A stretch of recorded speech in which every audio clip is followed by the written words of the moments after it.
Сәлеметсіздер ме? Біз бүгін осы Әбіш Кекілбайұлының «Ұйқыдағы арудың оянуы» шығармасындағы шыңырау құдықтарды іздеуге шықтық. Іздеудегі мақсатымыз осы шыңырау құдықтардың біздің өлкеміздегі олардың шығу тегін, атауларының этимологиясын зерттеу.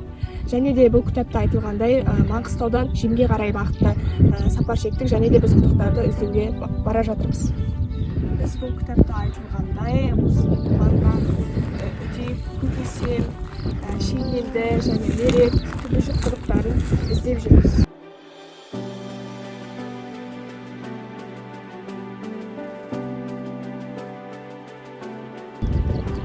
Біз қазір Үйсін жұрты деген форумға келіп тұрмыз. Жалпы бұл форумда шамамен бізде 8 шыңырау құдықтың бар екені айтылады. Солардың бірі осы жердегі құдық. Жалпы бұл құдықтар шамамен 1930-1940 жылдары көміліп қалған деседі. Жалпы осындай құдықтар осы айналада өте көп, және де бұлардың кезінде өте терең құдықтар қатарына енген. Және де тағы да бір айта кететін нәрсе, бұл құдықтардың атауы қандай нәрсеге негіздеп қойғаны, және де олардың аңызы қандай, кім қойған, кімнің құдықтары екенін біз білмейміз. Сондықтан осы жерлерді аз өтіп білетін қариядан сұхбат алуға келіп тұрмыз. Ал енді ата, осы маңдағы құдықтарды сіз қашан көрдіңіз, және де қанша құдық бар, солармен бөліссеңіз?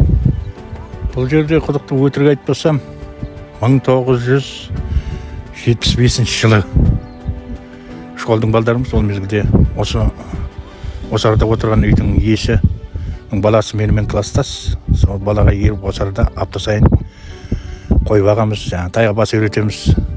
Сонда көрген нелерім осы арада 8 не 12 шұңқыр болу керек. Ал әке-шешесінің үйі мына қырдың басында еді, барлығы да көздерін көрді, мынау енді топырақ басып қалған. Мынау тереңдігі 5 метр еді. Бала кезімізде қауға шелек тарта алмайтынбыз. Ал толтырып, бұлай жартылай алтын етеміз. Соған қарағанда енді 5 метр тереңдікте құдық мынандай болып көбеліп отқанда үйдің орны сірә қалмайды оған. Қалған жоқ. Мұнарда 8-12 не болатыны су шамалы беріп тұрды.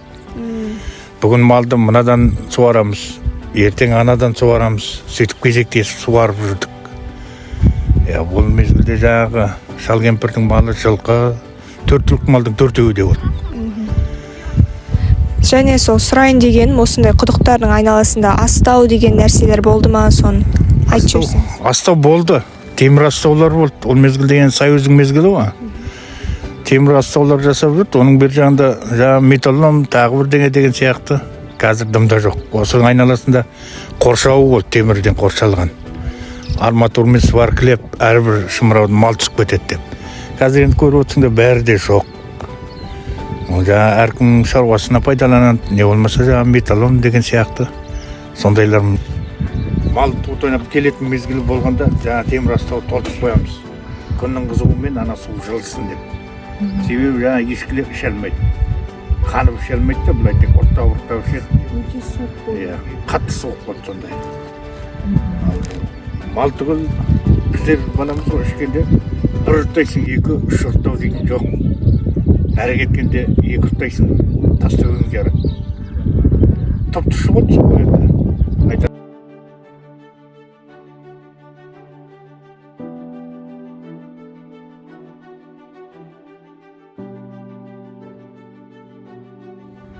Бізді әкелген қария осы маңда Аша деген құдық бар деп айтады, және де осы құдықтың орнын біз Аша құдығы деп жорамалдап тұрмыз.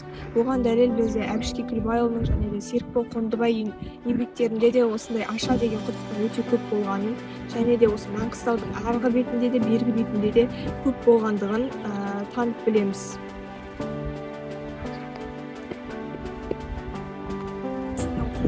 Форумы деген жерде 8 шыңырау құдықтың бар екенін білдік. Солардың ішінен ешқайсының атауын білмедік, өкінішке орай. Бірақ та біз осы Аша деген құдықты табу арқылы ендігі кезекте осы Аша құдығының шығу тарихы мен этимологиясымен жұмыс жасайтын боламыз. Ендігі кезекте біз Маңғыстаудан Жемге қарай қай жақта орналасқан белгісіз, қай аймақта жатқан білмейміз. Сондықтан осы форумнан таппаған түбішік деген құдықты іздеуді жалғастырамыз. Келесі күні біз үстірттің оңтүстігіндегі аты белгісіз таулы жоталарға барып, Әбіш Кекілбайұлы зерттеуді қажет етеді деген құдықтарды іздеуді жалғастырдық. Өкінішке қарай үстірт пен жем бойындағы құдықтардың көбі көміліп, орны шұңқыр болып қалған. Тек таулы жоталардың ортасында шаңды дауыл соқпайтын жердегі құдықтар құламай сақталады деген ақпаратқа сүйеніп, осы бағытқа қарай жол тарттық. Бұл жотаның ішінде бізге 3 құдық кездесті. Екеуінің маңында ешқандай жазу, белгі жоқ. Үшіншісінің қасындағы таста түсініксіз аз ғана белгілері және астауы бар. Бізге жол бастаған тарихшының айтуынша, бұл құдық 19 ғасырдан қалған екен. Ішінің суы тартылған, бірақ тастары сол күйінде тұр. Бізге ақпарат беруші ағамыздың айтуына қарағанда, бұл құдықтың тарихы тереңде. Оның атауы Түбіжік. Атауының қалыптасуына негіз болған аңыз әңгімеде бар дейді. Оны өзі үлкендерден естіп, есінде сақтап қалғанын, бірақ ешқандай қағаз бетіне түспегенін айтты. Әбіш Кекілбайұлында Түбіжік құдығы туралы көп айтылмайды. Тек үстірттен жем бойына қарайғы бағытта орналасқан құдықтардың қалыптасуында фольклорлық сипат бар екенін, әрі олардың зерттеуді қажет ететіндігін айтады. Осы мәліметті нақтылау үшін Серікбол Қондыбайдың Маңғыстау географиясы еңбегін оқығанда Маңғыстау мен үстіртте Түбіжік атауымен бірнеше құдық кездесетінін айтады. Бірі Түркменстан шекарасына жақын, бірі жем бойына барар жолда. Екінші нұсқа біз барып зерттеген құдық болуы мүмкін деген болжам ұсынамыз. Енді біздің алдымызда осы құдық атауының этимологиясын, фольклорын зерттеу деген миссия тұр.